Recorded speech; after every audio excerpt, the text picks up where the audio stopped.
I want to not just play that character, I want to be that character. It's a brand new type of storytelling, as far as I know.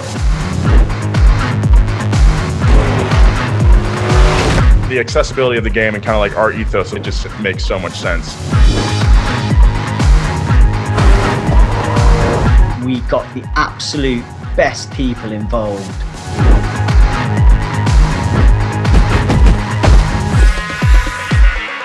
I get to play Alex Janicek, or AJ as most people call him, and he becomes your mentor as you play through the game. Bruno was a fascinating character to play because if you take him at face value, he's driven by the need to win. Pretty early on in the development of Dirt 5, we realised that we wanted to sort of tie the races together with a story, with a narrative. We are sort of pushing the storyline through the podcast, so every time a big event happens in the game, the characters will come on our podcast and we interview them. All right, you dirt heads, I'm James Pumphrey, as always joined by my co-host Nolan Sykes. What's and today we are talking motorsport, but we are laser focused on a dude named Bruno Durant. You ever heard of him?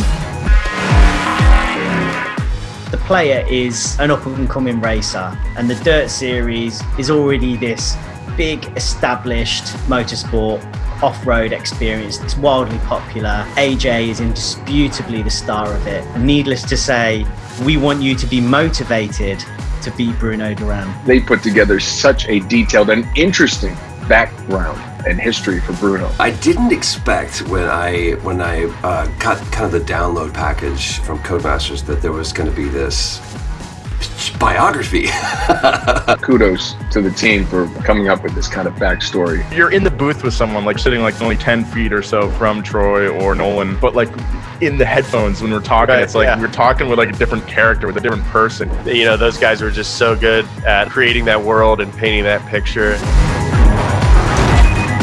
Any dialogue that was written was really suggestions as to how the conversation would go. Everybody in the room was operating at the top of their game. The information was there, and you know, we would do one and make sure that we got it right, but then we would do at least, you know, one or two where they were just like, all right, do whatever you guys want. The customization of this game and the scope of it, that blew my mind. Bruno is one of the most interesting antagonists I've ever gotten to play, and anytime I get a chance to work with a team that would put together such an interesting concept, I'm all in. If you played this franchise before, I don't know how they do it, but they keep it fresh, and it just gets bigger and bigger and bigger. So that's what I'm excited for people to play, and that's what I'm excited to play.